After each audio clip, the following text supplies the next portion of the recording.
Welcome to Sacred Not Saved, a space for the curious, the deconstructing, the mystics, and the misfits. Hi, friend. Hi, Joy. I just want to, first of all, start off by saying thank you for being so brave. Yeah, You were mentioning that this morning you were feeling all the feels and yeah, processing some things. yeah.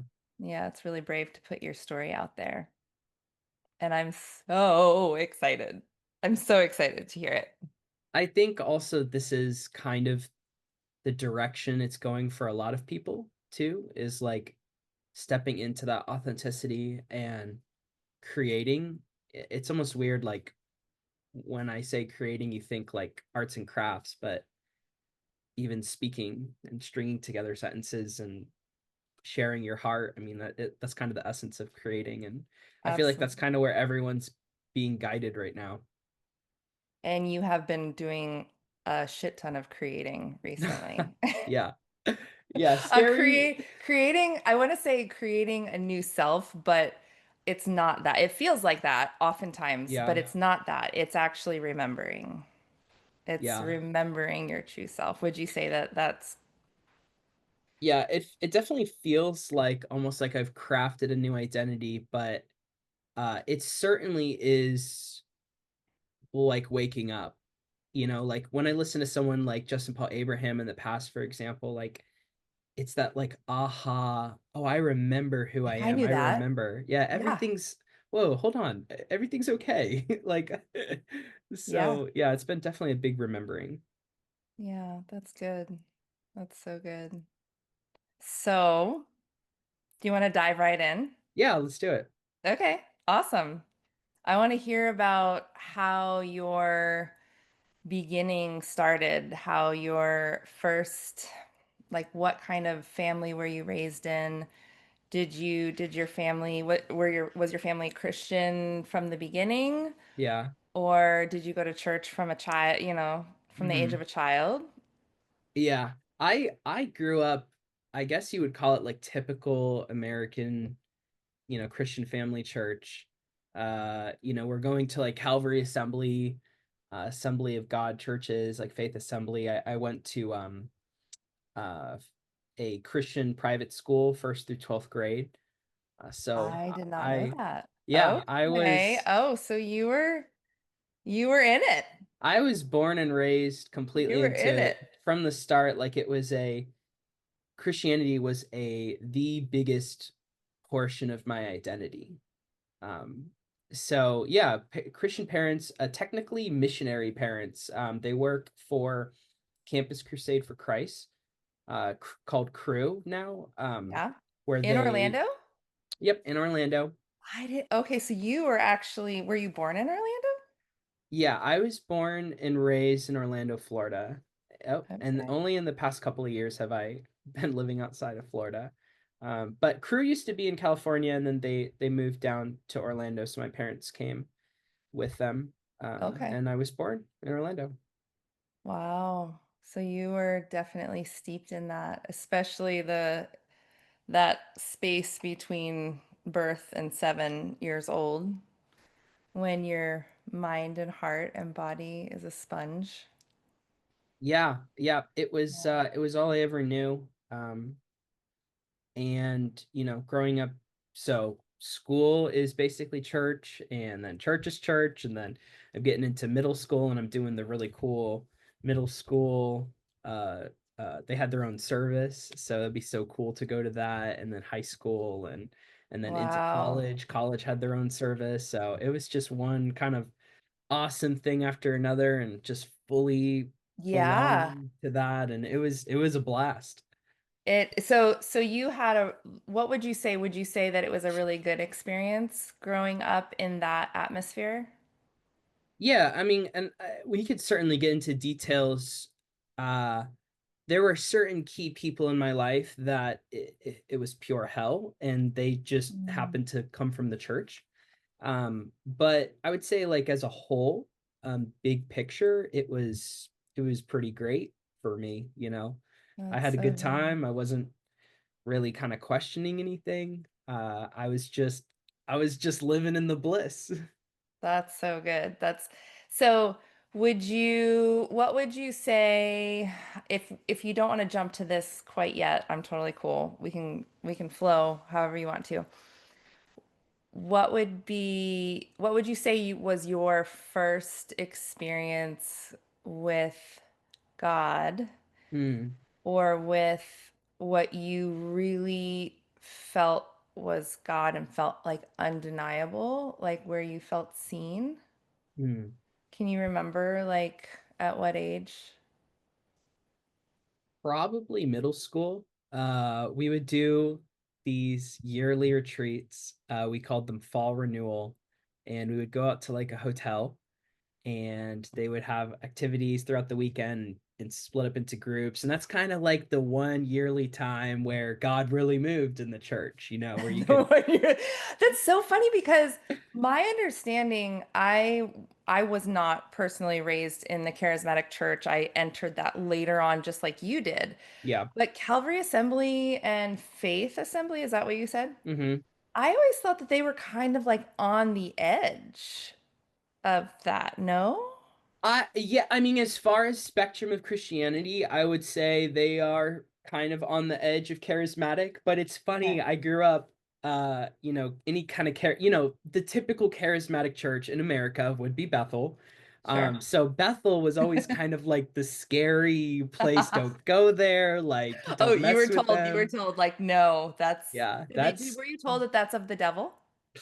I don't know if I was explicitly told that in middle or high school, but Okay. certainly I started to hear about Bethel in my college years.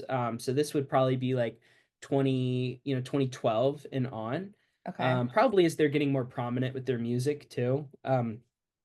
And at that point, it was like we're hearing rumors of all these crazy Oh, things that they're doing, and so grave sucking. grave soaking, don't do it, so it was at that point it was kind of just a undertone. Sometimes you were usually joking about it, but to stay away from basically anything charismatic. So the lid for our experience with God in the I would say Assemblies of God, and there can be a spectrum with Assemblies of God, was basically maybe once a year you could maybe see some people like falling on the ground, and kind of speaking in tongues was like the height. You're really like Okay, they so would, speaking in tongues was acceptable and encouraged. yeah, that was kind of Okay. like they wouldn't say it this way. They would probably deny it, but that's like you've made it. Like you're getting to heaven. You have the stamp of approval. Yeah, you're a Yeah. super saint now. I picture like a video game, like when you earn that badge and it's like bling.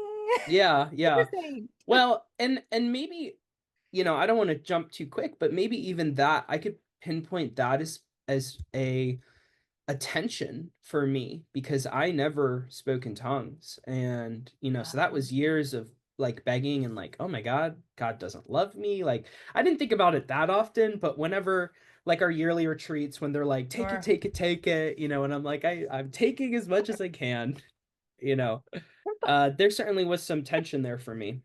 Yeah. Yeah. So it was like sometime in your during a retreat or during a summer like summer retreat sort of. Exactly. Yeah. You experienced that and Yeah. God became personal to you. Yeah. Yeah. There was, lots of crying at the altar and really middle school and then starting into high school, I really took God seriously. Not from a like religious like disciplines aspect where I'm like reading the Bible for hours a day or like specifically like praying and intercession, but I took very seriously the relationship aspect where I was just in constant communication, and it just increased as the years went on, but in constant communication with God on my own, even though I wasn't really reading the Bible that much. I wouldn't be called a super saint probably, but yeah, that I was really starting to take that relationship seriously in high school and into college. I love that. Where did you go to college? Well, I have never wanted to go to college, but I got like scholarships and stuff, and so I took a year off after high school, which if I really wanted to graduate college, I probably shouldn't have done that. But I took a year off, so I destroyed my momentum, came back and started That going to can happen. Valencia College. Hmm. And I was doing like just a couple of classes a semester, and I was barely showing up, getting like C's and D's, and You're I like, I experienced freedom. What is this? yeah, no more prison. Right?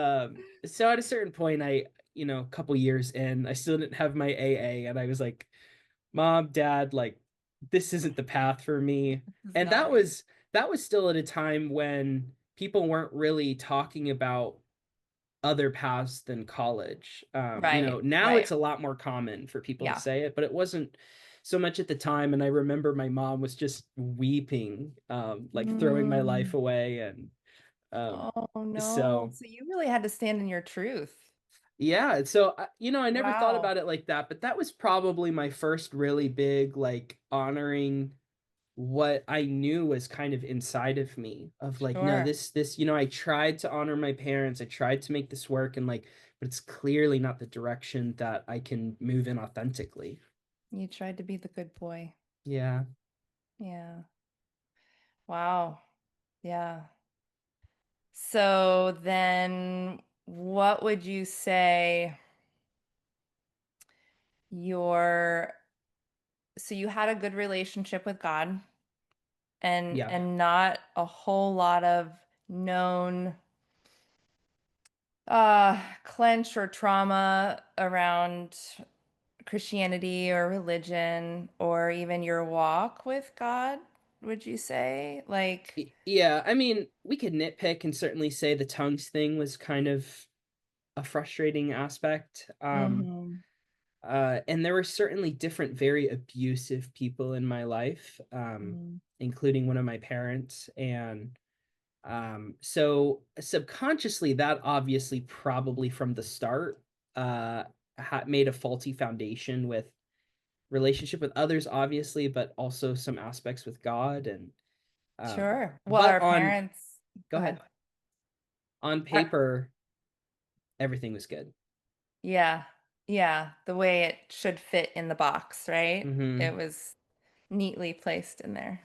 It was in the box. I was in a box. Everything was great. Everything was great, supposedly, right? Yeah, Well, our parents are a representation of God to us, right? Growing 100%. up and even as we get older, it's this gosh, wanting to please and Mm, wanting to get approval and validation and be yeah. seen and known and understood and unconditionally loved. Yep. Did you feel unconditionally loved by God? I don't think I know the answer to that. Probably not. I love that answer.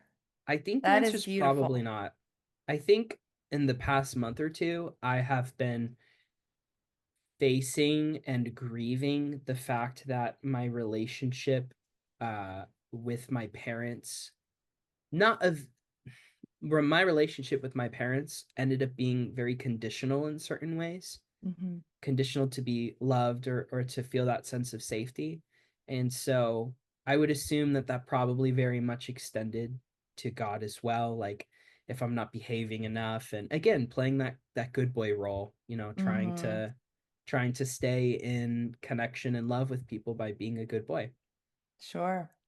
And it's funny, I've found that like it doesn't matter what family you're in, that's usually whether you're inside the church or outside the church, right?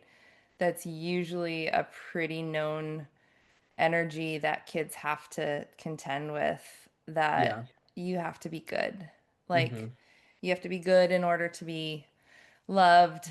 Um, and I guess if I'm honest, what I've witnessed, and even with my own children, looking back on how I raised them in parts, we raise our kids the best we can, but the small self oftentimes leads and Mm, runs the show.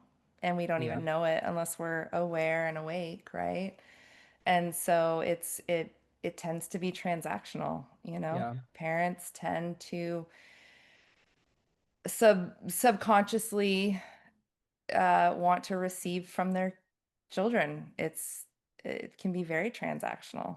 It's like, oh, I do good and oh, I get praise, I get love. It's the human condition. Yeah. And I don't want to take us down a rabbit hole, but I will say No, we can go down a rabbit hole. I feel like the word is exacerbated. I don't know that it's magnified.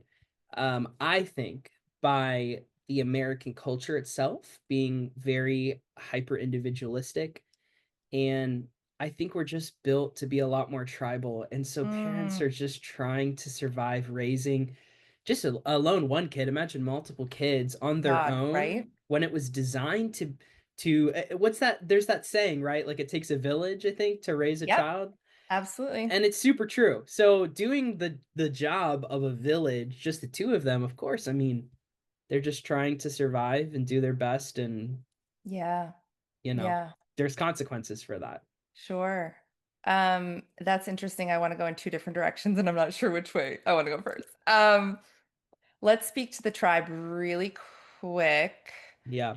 That is why it's so brave for you to be on here and Mm. share your story because the process of, I'm going to use the word deconstruction. We're Mm. going to find a different word. Ah! We're going to find a new word. We're going to. Let's rebrand Um, it. yeah, right. The process of deconstruction and stepping outside the church or leaving the church or even leaving Christianity is a terrifying process. Yeah. Terrifying because it literally presses on all of those survival buttons of if I leave my tribe, I will no longer be safe, protected, cared for, loved. I mean, so you've had to face a lot. You've had to face a lot with going through this process, which I'm so excited to hear about. The other question, and I think I lost it. Um, so yeah, if it comes back, yeah. Well, do we want to go down that trail Sure, then? let's go. Yeah. Yeah. Yeah. Um, yeah, I think obviously it's very human nature to there is safety in numbers, Hmm. and growing up, all you've ever known is a certain group of people. To consider anything else than that is it in a way, it's literally suicide. Yeah, Um, because 100%. the old you's gonna have to die, you know?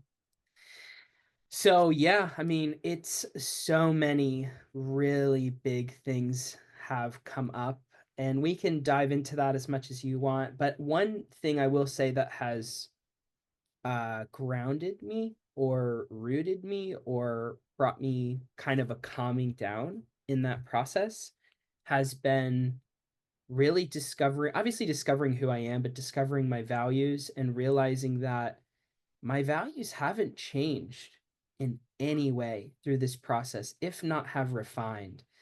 And the best way I can summarize it, still even using Christian language, I would say my highest values are still seeing the fruit of the Spirit being grown in me. So love, joy, peace, patience, kindness, goodness, faithfulness, gentleness, self-control. Hopefully I got all this right.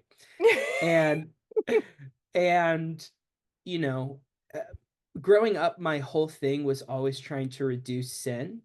Mm, that's what And we're taught, right? That's what we're yeah, taught, unfortunately. Yeah. yeah. And so, not only the growing of the fruit and the spirit of me, but also my value is to bring everything in my life into alignment. One definition I've heard of sin is things being out of alignment. And I am so for just bringing things into alignment. So, So, for example, the biggest thing I'm wrestling with today, right now, is still coming out of people pleasing. I've done a lot of work on that, but also coming out of perfection to acquire safety and to acquire love, which even goes back to everything we've already talked about today. So, absolutely. values haven't changed at all. And that really started to calm me down when I realized I am still pursuing the exact same thing, if not more refined. Well, isn't that the biggest hurdle slash lie that we face when we are asked? I feel like when love asks us to put question marks on everything, that if I do that, I remember saying to myself, God, if I do this, I'll go off the rails. I won't. Where, I'll become deceived, all those things, right? Mhm. And getting to the other side of that hurdle is the true freedom of realizing, oh my God, I am innately good. I am Mhm. innately good. I can trust me, right? Have Yeah. you found that that's true for you? That like I actually am very trustworthy. Yeah, I as I've been discovering even the roots of Christianity, um, I think there's a case to be made that we haven't always thought of ourselves as these vile, just basically what is it? The sin atonement, basically that God, the Father, had to take his own son and slaughter him and perform blood magic to, you know, make us be able to have connection with him again. And I just, Yeah. so for me, where I currently am sitting is I see the potential in everyone to do harm or help, good or evil. Um, and in my personal diving in, and I've said this to multiple people now, where the church told me there was a demon, and I'm still technically open to demons being real, but where the church told me there was a demon, I've looked behind the curtain now, and Mm, I've found that it was just a hurt little child, the hurt little version of me, trying to survive, scared, alone, isolated, and I've joined in with the mob, shaming them and yelling at them and screaming at them, go away, like can you just go away? And yep. I've actually found transformation and healing, deliverance as I have built up compassion in me and directed that towards those parts that I have tried my entire life to get rid of. And it has brought so much freedom. So I go ahead. love that. Yes. No, go. Go. Keep going. So just to end what I'm saying, I would say I'm still in process of how I feel, but I would say at least diving into my internal world, I have found so much more good than I thought was there. And Mm. especially as I have engaged with compassion, that has just transformed and opened up Yeah. so much. Yeah. Would you say that you've found more healing, maybe a faster trajectory of healing since you have taken that approach rather than the God, almost like beating your head against a brick wall approach that we felt maybe? I don't Yeah, yeah. And I would say that one of my frustrations with the church is I have been in the church and seriously, like taken seriously. We joke about Super Saint, but in a joking but real way, I would call myself like a Super Saint. Sure. I take my faith super, super seriously. And my anger is that out of those 20 plus years of taking it super seriously, in the past 4 or 5 years, as I've delved in internally and with tools outside of the church, I have gotten more breakthrough. Like 98% of my breakthrough in my entire life has come outside of the church from tools outside of the church, and 2% from the church. And maybe I'm discounting a little bit, but it's a pretty big ratio. I understand. I hear you. I hear you. And I validate that because that's why this podcast is being born to highlight the positive to that's everybody that I know who has gone on this journey has said the exact same thing. Oh my goodness, when I was willing to be brave and step outside and use tools that maybe I was told that are not allowed. They're Mm, dark, they're evil, they're new age, mm, they're you know, maybe undefined is a good way to say it. Like, and I think undefined in the church in Christianity is laced with fear. mm. It's laced with fear. So yeah, I commend you. I think also when you were saying that you've actually turned towards compassion, with compassion towards the demons or those places of, I call them shadow, is like, and knowing that it's your little boy self, it's your unhealed parts that are screaming out for to be seen, Mm. and to be integrated. Um, I have a beautiful friend who has studied Buddhism, and he has mentioned to me that in Buddhism or in that type of framework, it's called sitting down with your demons. They Mm. actually call it that or something like that, where it's not to be there's nothing to be afraid of here. There's Yeah. nothing to be afraid of. So, did you, that kind of makes me think of, the whole idea of deception. How Mm. were you told, were you programmed? I feel like programmed is a harsh word, but it's true. Were you basically taught that anything, there's certain things that will open you up to then become deceived, and then the whole idea of being deceived is that you don't know you're deceived? Yeah, that's a incredible question. I have taken, like I told you, I've taken my personal relationship with God extremely seriously since at least probably early high school. And so I have just been in dialogue and kind of following his direction every step of the way. And at about 2018, 2017, I was brave and I ended up going to a house church in Orlando. And that was very scary for me because, well, it's very intimate. One, you can't just melt Okay. into a crowd like a Yep, mega church. that's true. And two, they were extremely charismatic. So people flopping on the floor, and I'm like, this is super demonic. Like, oh my God. But I was so hungry to know God, um, that I just kind of took it day by day. And one of the guys that I trusted there, he told me that being afraid of deception is a layer of deception itself. Because, oh, a couple of reasons. One, perfect love casting out all fear. Fear is it already is like an indicator. Like if I'm operating and living my life based off of fear, there's something wrong. It's like a check engine light coming on.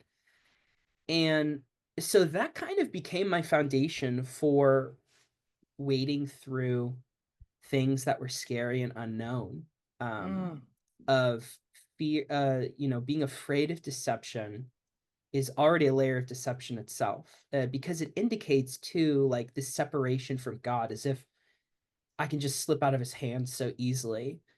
sure. And so even I think for me, even grounding in, no, based on the biblical word, I have to trust. It's actually one of my daily affirmations that love will always find me and Mm, truth will always remain. And I have to just believe that it's basically a layer of me letting go of control and letting go of this fear. It's even like me trying to control God. Like, totally. no, no, no, Yes. God, I don't trust you to not let me, to not like me slip out of your hands. I don't trust you that you've got me, that you're not going to abandon me because I'm not being a good little boy anymore, just staying in line and not questioning. So it's kind of like a rerouting for me into no longer the perfection people pleasing to earn love, but rather trusting that real love is unconditional, like agape love, and that Yes. love will find me, and that truth can be questioned, and it will remain, and it will stand the test of, the questions of like the ocean slamming against it. It will remain like that rock. Ah, I'm done. I'm just like, I don't even know what to say. Yes. Yes. I'm getting so excited. I'm like, oh my gosh. Yeah. So to answer your Hmm. question, certainly That's beautiful. deception was a big thing, right? Like, don't, be careful. I mean, it wasn't necessarily like someone getting up every week saying, don't be deceived, but it certainly was in kind of the subtext of the culture. Sure. It's completely threaded in, of Yeah. course. Yeah. Yeah. And you, so it sounds like you were, God, I'm in awe of this compass that you seem to have had for truth and for love, that you were like, no, actually, love is stronger than my fear. Yeah. And if I'm aligned with love, what I kind of heard between the lines was, if I'm aligned with love, then love will correct me. Love Hmm. will shine a light on areas that if I'm going in the wrong direction, or would you say that that was true for you? That I'd say that's true right now. Again, deconstruction is such a broad word, but starting to question and take apart and reassemble everything and really owning it as mine, really, like you said, going back earlier, was the maybe the most alarming experience I've ever had in my life because things were so certain. And I have just super rooted into that. Like, even to it, I think currently, even like a daily prayer of like, Jesus, if I'm going the wrong direction, like, I am fully, fully open right now, every single day, to help me, answer these questions, like, whatever. So I feel like that really roots me and grounds me of like, I'm just not, I was told, and this is probably part of the deception, preaching, was that anyone that deconstructs, they wouldn't say it overtly like this, but anyone that deconstructs is evil and they just want to go sin, or they've been too hurt by the church, and so bitterness is leading the way. bitterness or like lust, or they just want to Sure. go party and have sex all day. And I was programmed with the same lies. Yes. Yeah. I think that really accelerated my questioning too, because I did not choose to start questioning and unraveling things. I followed the natural path of truth and desiring truth and love, and really what the Bible had taught me about Jesus. And that led me naturally here. So it was very alarming to one day realize, I didn't really have that language for a couple of years, but really realize, oh my gosh, I am in what they would call deconstruction. Mm. And that was super alarming, but also it was added to it because I realized, it hit me one day, wait a second, I'm not trying to sin more. And I'm trying to work through my hurts, because I've had certainly a bunch of hurts from the church, but I'm trying to work through them and resolve them and do everything I can to not walk away. So everything I was told about deconstruction was from people that just had no clue what they were talking about, and were just saying these things to soothe their own internal questions that they will not allow to come up. And I have compassion for people that don't want to go there. Sure. And having experienced all of this, I certainly wouldn't want to rip anyone, outside of their box until they're ready, because it is an extremely brutal process. It is. Yeah. It is. It can be lonely, right? It can be, whew, that dark night of the soul is is real. Yeah. It Yeah. is real. Yeah. So, do you want to share your journey of the last few years? Because I can see how, as you share, you're going to go back to how this was related to your past Yeah. and your childhood, and indoctrination from the church and all of that stuff. So I would love to hear um, how you and I want to hold big space because I know from my journey and from others that I've talked to, it is such a whirlwind at times. And sometimes you're not even conscious to journal or Yeah. to document or to even remember Yeah. some of the really important shifts because I think a big part, and I'd love to hear your take on the whole idea about being present. Okay. And sometimes being present when we're learning to be present, I think that if I'm not mistaken from, I'm bringing in previous conversations that you and I've had, is that you have learned even more to be present in the now moment, right? That maybe Christianity, church didn't give you that those tools and Yeah. that teaching. So when you're present in these really big shifts, you're not thinking about, oh, what am I going to tell people one day about this Sure. moment? So Sure. I just want you to know I'm holding big space for, whatever comes up, whatever you can remember. Yeah. Yeah, Well, yeah, I'm going to talk about presence and then hopefully I don't forget and then we can go into what you just asked. sure. But Yeah. um I think that a lot of Christian tools are very good for engaging with the present, but I think there are a lot of tools. If somebody, uh, we'll use attachment language. If somebody is insecurely attached, in my opinion, it is very hard, if not borderline impossible, to engage with your typical Christian tools. Like I'll give you one example, Okay. Wow. Christian meditation, right? Like where we're sitting, we're just feeling the presence of God, we're meditating on maybe a scripture or the beauty of Jesus or anything like that, right? I tried to engage with that for many, many years and struggled super hard. And obviously, I walked away with a lot of condemnation and shame of like, I guess I'm not a super saint. Couldn't get there. Yeah, sure. And so, someone securely attached, I think, probably can engage with those tools a lot easier. Like, really, what we're describing is mindfulness and meditation and being present. And so, as I found, like I told you, behind those curtains, those hurt little child versions of me, extending compassion, starting to heal these parts of me, I have found that I have been able to be a lot more present now, Mm, a lot more being able to engage with mindfulness and meditation, a lot more able to regulate my emotions, all things mm. that really should have been foundational in my childhood. And for some people, statistically, I have heard that 50% of people in America are securely attached, which sounds like way too high of a percent I to call me. bullshit. I agree. I call bullshit. I've heard that statistic too, and I'm like, yeah, I don't think I so. agree. I agree. It's Who's filling probably out these surveys? a bunch of liars. That's who. Who's doing this? Yeah. But yeah, so as I've really been shifting, and I'd like to retake the test. I bet I'm probably in secure attachment now, if not very close. I think you are Um, too. I am definitely able to engage in the present way, way more.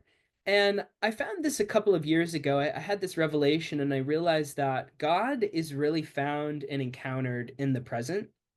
Mm. And, at the time my language was, and maybe it still is, that like, there's things where God could maybe take you to past events or past traumas, or you could dream into the future and, Totally. like prophecy, things like that. But really, you're rooted and centered on a practical level in the present. And everything's in the present, and God is experienced and encountered in the present. He is in the now and in today. The past and the future are all like concepts but not really reality. It's just the present really. And so to live most of my life not being able to be engaged with the present, now looking back I can say has was really difficult. And for the first time I feel like I'm starting to breathe and be like, oh my god, like I'm actually safe now and I'm here. And it's just been extremely, extremely beautiful to be in the present. I was just gonna say, that's so beautiful. That's so beautiful. Yeah. Yeah, It feels good, right? Feels so good. so good. Like That's a so fresh good. of breath air, a breath of fresh air. Yeah, for sure. So you were gonna head on Yeah, into the other space of mm, trying to think now.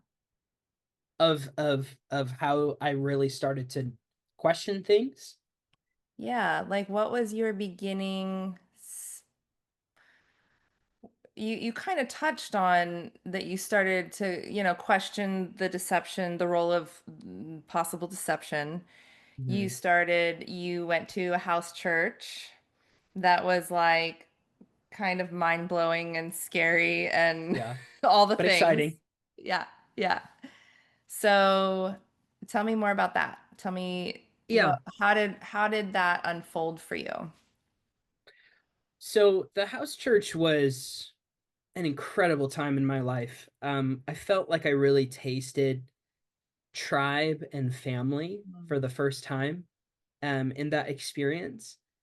And it was, I was on cloud nine. It was really, really awesome. And I would say, I hadn't identified that before, but I would say really the building a foundation to feel safe to question really probably started joining that house church and everything we said. And so a couple years into house church, we visited a sister like church in Cincinnati, Ohio, and I went on a trip with a bunch of people to go visit and minister up there. And I met a bunch of really great people.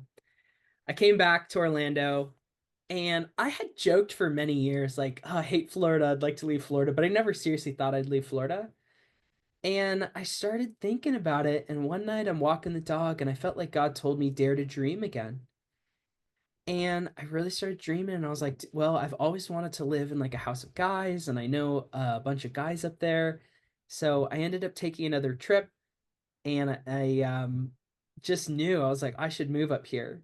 And so I moved Love in with that. a bunch of guys, and I felt like a bunch of things too at the time. Like I felt like God told me he was going to pay off my debt. I had a bunch of credit card debt, that I was going to have a free car, that I would have that place to live, and all those things came true. It's really awesome. Wow. No, side note, sorry. Did you learn to believe in stuff like that in the house church setting, or was that something Yes. that was you were raised in with the Assemblies of God and Definitely things wasn't similar? raised in it. Okay. But like I said, I already had that kind of relationship with God starting in high school. It just wasn't like a kind of prophetic, or I wouldn't label it as prophetic at the time, Okay. So relationship. you So developed something like that on your own a then. degree of it, yes, I did. I just had I no love language that. for it. You know, it wasn't like I was running around prophesying or praying for people's legs to be even again, but Yeah.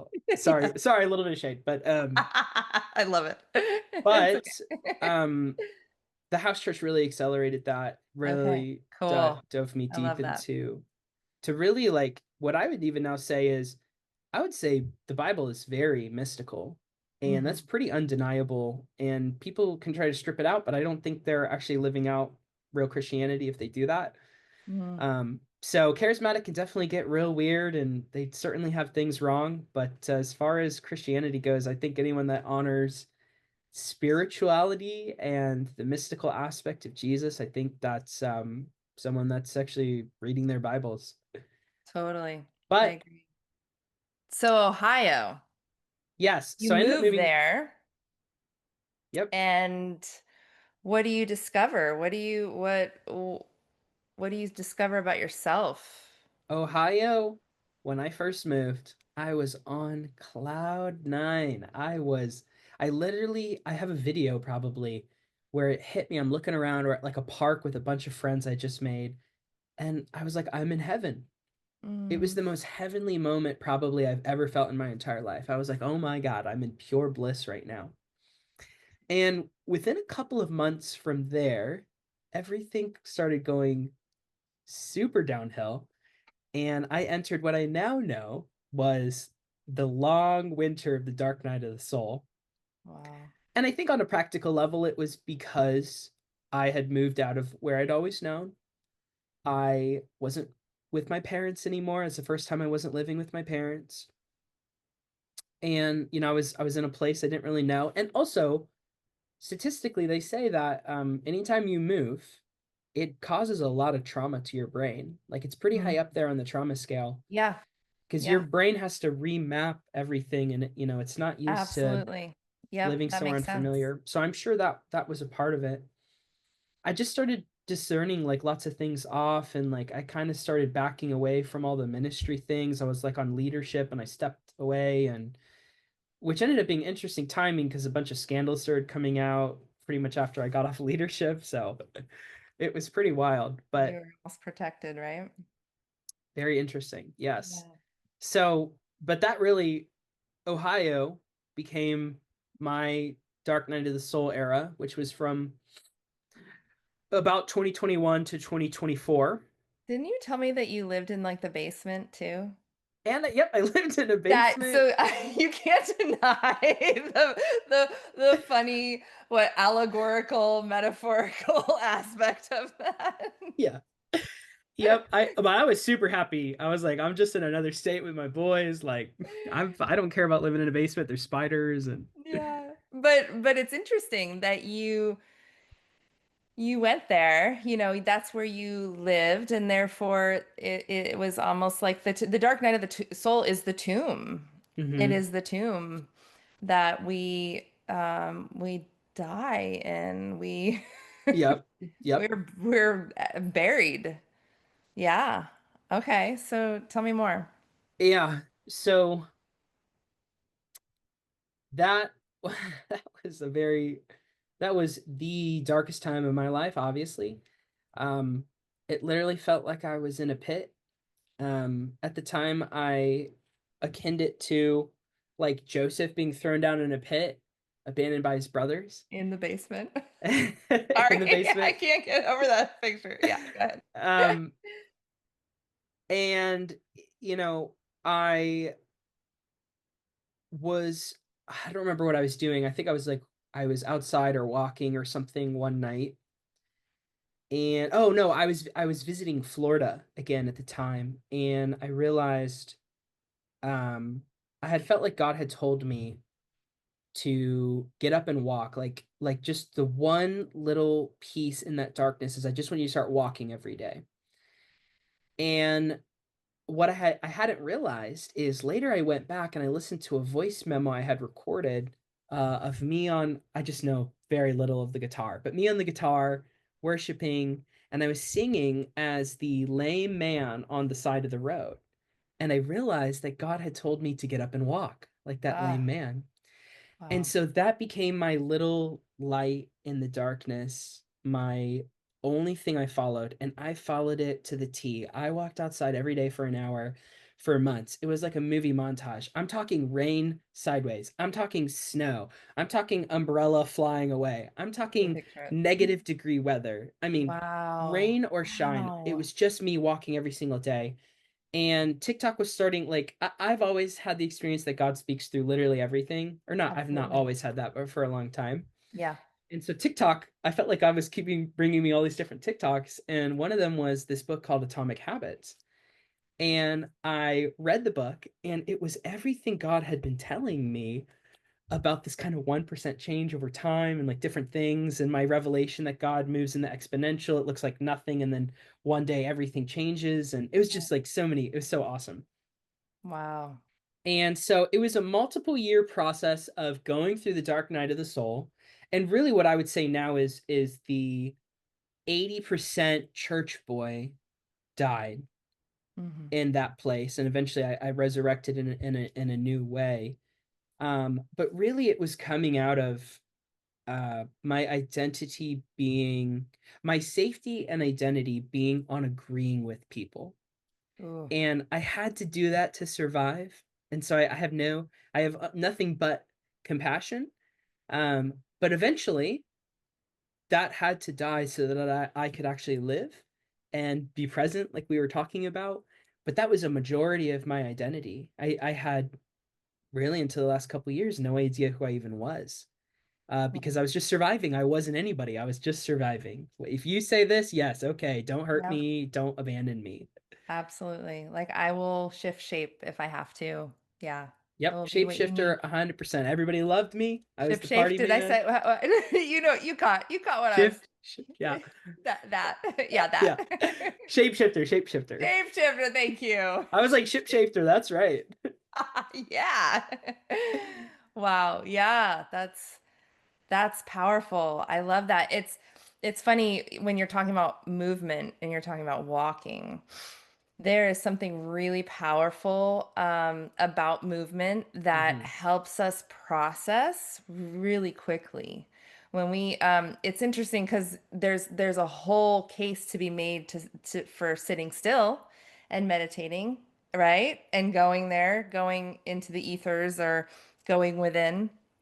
However, I've noticed for myself that I do the deepest, biggest, I get the most momentum in my breakthroughs when I'm driving or walking or running. I It's, I I would don't, theorize that part of that is getting into a flow state, which is probably right brain, very creative, which hmm. I theorize you really engage with God or the divine from the right brain. Oh Uh, yeah, for sure. and another thing on a scientific level, EMDR, if you've ever, oh, of course you've heard it, but if other people hadn't heard of it, EMDR or accelerated resolution therapy, ART, they are based off of walking because your eyes are moving side to That's side and you're processing. true. And so they took that same mechanic and they put it on a light bar or vibrations in your hands. Oh my And that goodness. helps you to process and Yep, unstuck certain things in your brain. that makes so much sense. Uh-huh. Wow. So So, I had no yeah. idea about any of that at the time. I didn't care about health. I You didn't know care what? about, It's so fun because I think we've talked about this before, but I've always wanted a mentor or to be taught. Like, can't I just take a freaking course and learn what I need to learn? Can't I have my aha moments? I just want there's just been this deep desire to be taught and to be held and to be almost nurtured in that way. And it's never been like that for me. It's mm, been downloads from God. My old language would be Holy Spirit. mhm, That God had to teach me first. It had to come out of nowhere. Things like you're talking about that I had never heard of before. I didn't have a grid for it. And it became either a habit or an understanding or a knowing or a principle in my life that I then began to live by, only to later have a book like what you're talking about, like Atomic Habits, or a podcast or a course. I have yep, taken courses to then like to solidify, to confirm the download that I got from God. yes. Yeah. So it sounds like like I said, I think I remember us talking about this before. You are very similar that it's it's almost like a nope, you got to get it from source first. I've had so many experiences where I will kind of get a revelation or understanding of something like practical in my life, and I'll describe it to someone, and they'll go, "You're describing this verse." I'm like, "Wait, what?" I did that with my brother on the phone one day. I was like, I'm experiencing parts of me and I'm loving that part is coming forward and I'm loving that part and I name it a little bit and I show it love and he's like, Joy, that's internal family systems. That's parts work. And I'm like, what is that? I've Yep, never yep. And it's like, oh, okay, that makes sense. So yeah, that's so fun. It honestly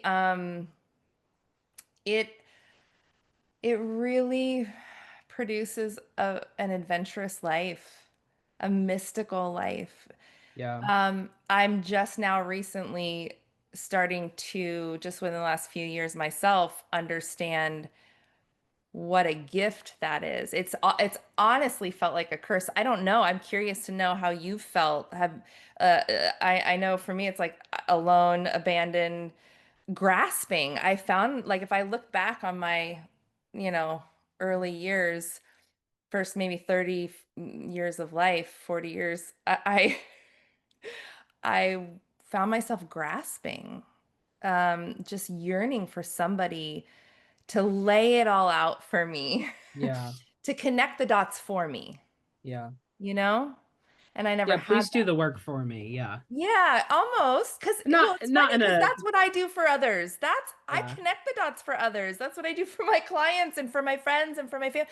Like that's the gift that I offer them. It's like, and I've always been like, why can't somebody do that for me? Mm. But it never was that sort of your experience, like where you felt like you always wanted to have more of the dots connected for you? Um Or have you always just really loved this risky, adventurous side? the answer is no. In the really until I started having questions, that would never be on the grid. I wouldn't have desired that. I would have yeah, it would have been nothing. Okay. But in the questioning, certainly, and really in the last year when I moved to California, it hit me very early on because I mean, I went into pure panic and terror for multiple weeks. Right after you moved Because to Reading. right after I moved to Reading, because I, unlike Ohio, for the first time, I was actually fully alone. Because when I moved to Ohio, I had That's a plugged good into a point. community, I Sure. had identity, I had the safety of all of that. In Ohio, Familiarity too, right? familiarity. Yeah. In Reading, my identity was crumbling, my faith was crumbling. I had no community. The community that I had that I could build here, I was questioning. It's like I don't think I can belong. Really now I can say my biggest thing of being perfect or fully agreeing to be safe was non-existent. So I was like, "Oh my God, I'm so scared." Rightfully so. And it hit me pretty early on in that process that, and I say this to people all the time, no one is coming to save me. Oh, And at first that, I'm sure there's layers to that. Like at first that can feel hopeless or condemnation or bitterness or, I probably moved through all the layers. But now it's just a practical, truthful encouragement of no one is coming to do Alex's work. No one is coming to save Alex. And the way I try to describe that to people practically is it hit me again a little bit later. This concept of who else is living and experiencing and witnessing the fullness of joy or Alex's life? totally. Only you and only me, which Absolutely. means if I'm going off biblical terms, being a good steward, the only one that can be the good steward of me is me. Because people can witness aspects about me or Parts things of from the you. outside, but Sure. there's only one person that is fully witnessing moment to moment Alex's experience and thoughts and all of it, and it is me. And so no one is coming to do that but me. And it even goes tying in to being in the present. And so I already forgot what your question was, but that No, you're really fine. started to I love the flow. That is exactly what everybody who has gone through the awakening process has basically in so many words stated. Nobody's coming to save me. And when you first sit in that, it's terrifying. It is existential loneliness. It is can be dread. It can be panic, like you were saying. And then if you allow that to move and you don't stay there, because that can, and then you can also dance with a little bit of victim too, right? But if you don't stay there and you let those move, and when I say move, it's not move in like a couple of minutes or a couple of days. Oftentimes it's a it's like emotional process. constipation. That's going to take a bit. Yeah, it's gonna take a bit. It's gonna Exactly. take a bit. So, but if you allow it to run its course and to sit with those aspects and those real, like get real with Yeah. yourself. Yeah. Um, I think that actually is the beginning. Well, I don't want to invalidate what you had said earlier, but it's definitely when you really know you're in the dark night of the soul because you're alone. You're alone in the grave. You're alone in the tomb. Your ideas of, like you said, anybody coming to save you, and doesn't that, and I love to tap into the whole idea of salvation. Isn't that interesting that we're taught, well, Jesus has come to save you. Mm. You know, you are powerless. You are nothing, or you're weak, or you are not worthy unless somebody comes to save you, right? Yeah. And so once you move through those feelings, it can become very empowering to go, oh, wait a minute, I can I can save me in a sense. I know that that might rub a Sure. lot of people the wrong way. But when you start showing up for you, Mhm. that's when the real momentum starts to turn. Yeah, and I'm certainly, I mean, we're always in process. I would say that's probably one of my wrestles right now. I would still I'm trying not to use labels and boxes as much anymore. But if we had to label and box me, I would still say I'm a Christian. But I'd say one of the wrestles with that concept itself right there is uh, you know, I feel like there's a little bit of some bad fruit here when it comes to this external salvation and this disempowerment, and Mm, but I'm also being told that I'm an image bearer and a co-creator, and I found the most fruit in my life as I have ran with that concept of no one's coming to save me. And certainly I think a case could be made for like, you know, God empowering you to be a son fully, and this is part of your creative process. And I don't know. So I don't know where I am sure. with all that, but um certainly I think undeniably people are going to start to find more and more, no matter where they land, that the internal creative ownership and work is unavoidable,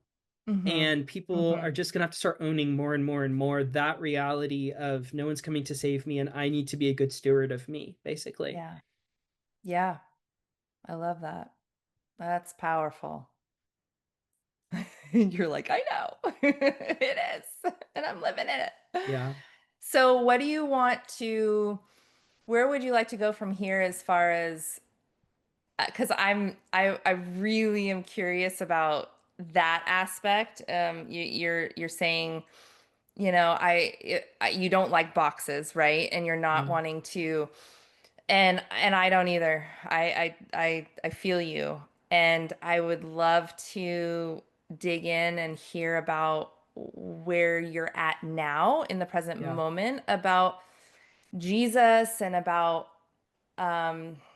salvation and even drawing in like the fact that you are still, you've left the church, right? Hmm. Yeah. But you're still in contact, you're still in community, or trying to be. That's we could go a lot of different directions because that is a whole nother space about people who are in that transition process or figuring themselves out. Once they start questioning, it's almost like they become the other Yep. Yep. or a project or unreliable and untrustworthy. Their wisdom is no longer, you're no longer allowed to teach children in the church. You're no longer all the things, right? Yeah. Because your theology is quote off. Yeah. So I'd love to hear, I'd love for you to run with whatever feels right for you, whatever is on your heart to share about all of those. Yeah. I would say that since probably early on in the house church, someone said the word Christian mystic and freaked me out. I was like, what the heck is a Christian mystic, bro? That's demonic. That can't be. And that that mystic phrase has stuck with me Mm, since then. So now, we're probably talking 6 or 7 years. And that has been a deep desire of my heart. And only recently have I realized that this entire process has been an answer of that prayer mm, of and not just prayer, but really knowing pretty early on after I got through the fear, I knew I really resonated like I am that mystic, one that values and experiences God. And so that kind of has been my trajectory in all of this. I'd say, again, whatever, it is a label, but we have to. We have to use English human words, right?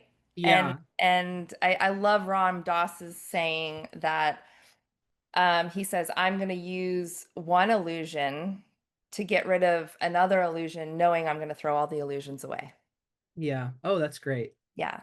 So feel free to use boxed terms here. Yeah. That's totally fine.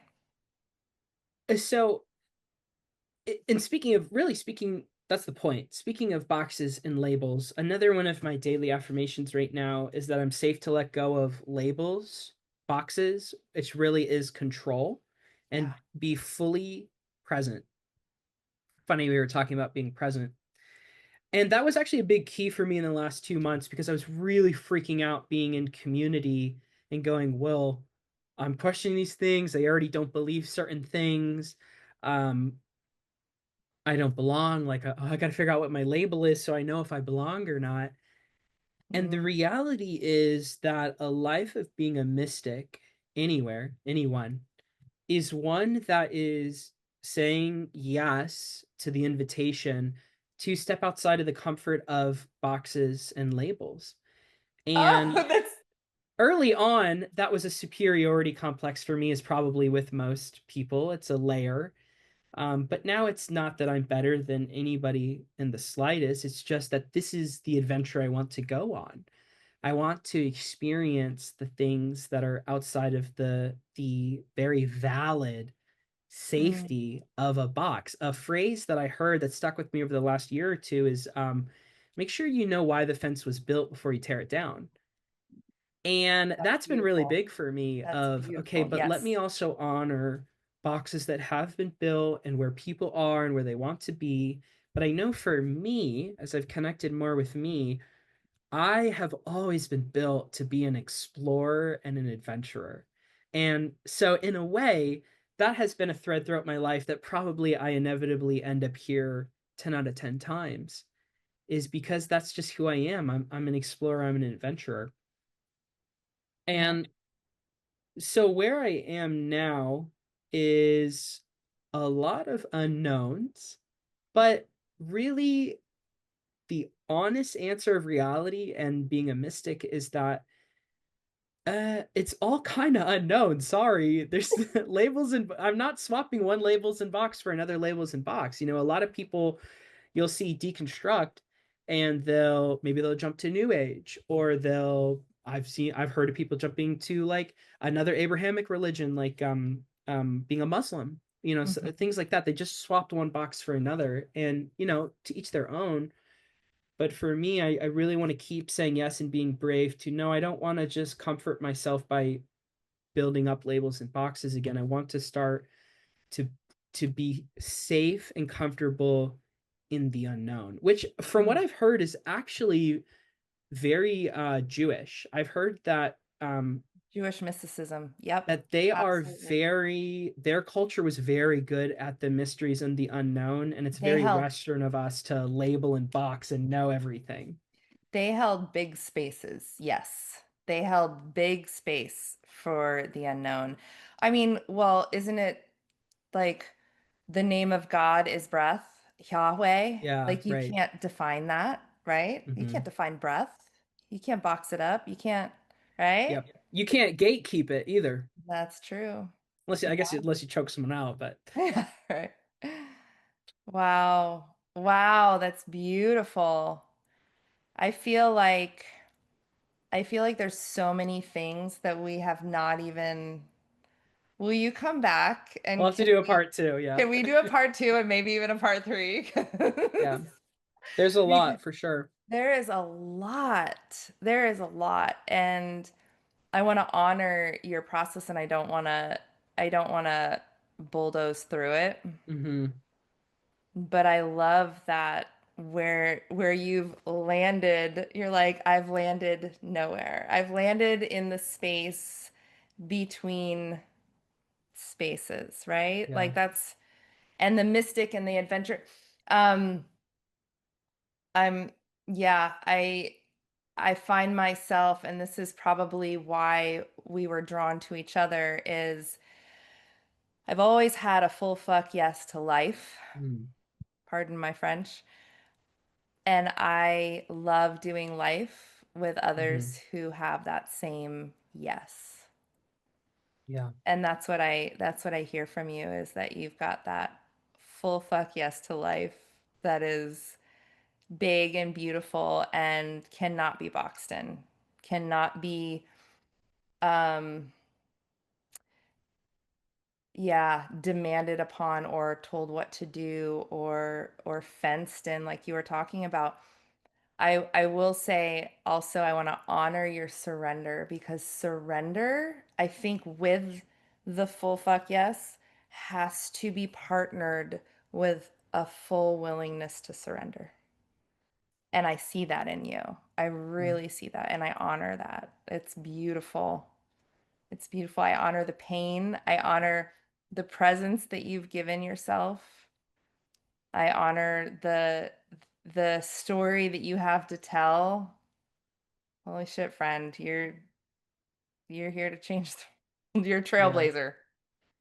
You really are. Yeah. Thank you. Thank you for saying that. I guess just one piece of encouragement for anybody listening would be I'm quite in a stable place now. And I was not in a stable place in the last couple of years. And I mean, anyone that's known me has seen, holy smokes, just the transformation and The the fruit. aliveness I am now, the fruit. It's an undeniable fruit. Absolutely. So, it's some it's human nature to want to present the finished product, the best parts of us. But We're never finished. it's been a very messy and hard process, and Yeah. it's okay to be messy. And I think that was a big thing I had to learn. Is it actually funny enough, it's one other of my daily affirmations that I am messy and human and I'm still loved and worthy. And it's just ooh, it's I've been rewiring That's my brain truth. for that. That is truth right there. That's good.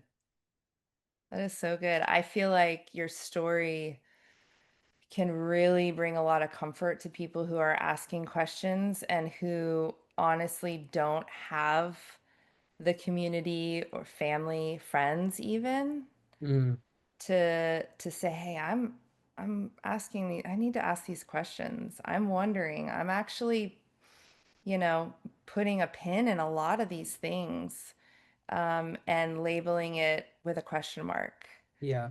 And your bravery and where you have I don't even want to say the word landed, but where you are in flow now is it gives people hope Yeah. of one day I will be stable. One day I Hmm. will find what my soul is looking for. Yeah. Because our souls are crying out for truth, you know?